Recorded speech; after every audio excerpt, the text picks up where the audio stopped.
మాతా సీతా తల్లి బిడ్డడి ప్రణామాన్ని స్వీకరించి తల్లి. అసంభవాన్ని సంభవం చేసే బాధ్యతను హనుమ స్వీకరించాడు. మాకు ఆయనతో ఏం పని? ఏం పని?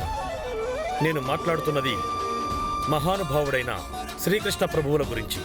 మన బంగారు లంకకు తన తోకతో నిప్పంటించి బొగ్గులా నల్లగా మార్చిన అదే హనుమ.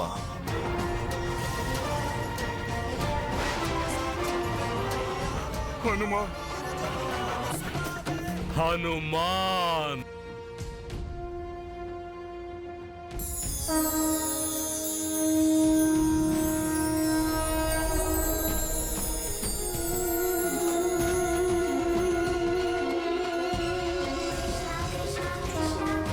అంతం చెయ్యి.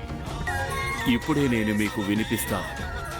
నా ప్రియ హనుమంతుని యొక్క జననం, బాల్యకాలము నుండి ఈనాటి వరకు తెలిసినవి తెలియనివి అన్నీ వివరిస్తాను.